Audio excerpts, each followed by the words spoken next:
होली से पहले एक भयंकर सन्नाटा रामगढ़ में पसरा था और दूसरा आज उस हॉल में जहां मैंने फोटोग्राफ देखी।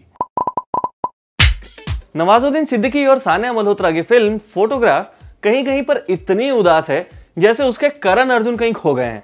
लेकिन इस फिल्म की अपनी एक अलग लैंग्वेज है। इस लैंग्वेज को समझने के लिए आपको साइलेंस पढ़ना आना चाहिए। फोटोग्राफ उस मुंबई में सेट है जिसे हमने स्क्रीन पर बहुत कम देखा है।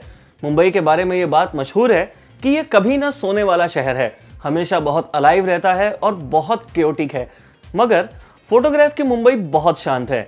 यहाँ मुंबई वो शहर है जो कहीं पहुंचना ही नहीं चाहता, या फिर एक दूसरा मीनिंग ये भी हो सकता है कि कहीं पहुंचने की उम्मीद छोड़कर वहीं बैठ गया है। रफी एक फोटोग्राफर है जो गेटवे ऑफ इंडिया पर टूरिस्ट की फोटोज खींचता है। उसकी पढ़ाई लिखाई ज्यादा नहीं है, ना ही उसके बड़े एम्बिशंस हैं। मतलब वो जिंदगी में जहां है वहीं ठहर गया है। गेटवे ऑफ इंडिया पर ही उसकी मुलाकात होती है मिलोनी से। मिलोनी को दुनियावी पैमानों पर देखें तो वो एक अचीवर है। सीए फाउंडेशन कोर्स की टॉपर है। शहर में एक बड़े से बोर्ड पर उसकी फोटो लगी है, सिर पर ताज के साथ। मिलोनी इस बोर्ड पर ठहरी हुई है। उसकी लाइफ में सब कुछ इसी बात से तय हो रहा है कि वो टॉपर है, अचीवर है। रफी मिलोनी की फोटो खींचता है। उस तस्वीर में वक्त तो ठहर जाता है, मगर यहीं से रफी और मिलोनी की जिंदगी साथ चलने लगती है। डायरेक्टर रितेश बत्रा यहीं पर कमाल करते हैं।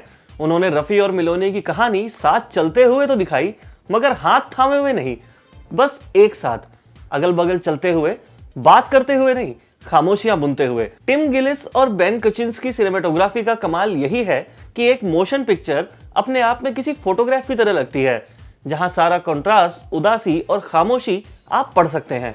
परफॉर्मेंस की बात करें तो मिलोनी के कैरेक्टर को सानिया मल्होत्रा ने बहुत बारीकी से पकड़ा है। पहले सीन से ही उनका प्लेन एक्सप्रेशन आपको अनकंफर्टेबल करेगा और ये पूरी फिल्म में कांस्टेंट रहता है। मिलोनी जो कुछ महसूस कर रही है वो आप तक सानिया के एक्सप्रेशन बिल्कुल एग्जैक्टली पहुंचाते हैं। रफी की दादी बनी फारूक जफर बहुत इंटरेस्टिंग लगती हैं और उनकी परफॉर्मेंस फिल्म की वेटेज बढ़ाती है। नवाज की बात करें तो वो अपनी जगह सही हैं, लेकिन उस लेवल के इंप्रेसिव नहीं जितना वो हमेशा करते हैं। फिल्म के बैकग्राउंड म्यूजिक में पुराने हिट गानों को बहुत खूबसूरती से जोड़ा गया है।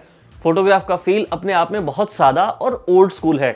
शायद तभी नवाज के कैरेक्टर का नाम भी रफी है। कुल मिलाकर क्राफ्ट के लेवल पर फोटोग्राफ का स्क्रीन प्ले, सिनेमेटोग्राफी सब कुछ बहुत पोएटिक है, लेकिन एंटरटेनमेंट के लिए टिकट खरीदने वालों को यह फिल्म डिसअपॉइंट करेगी। मेरी तरफ से फोटोग्राफ को 3 स्टार्स।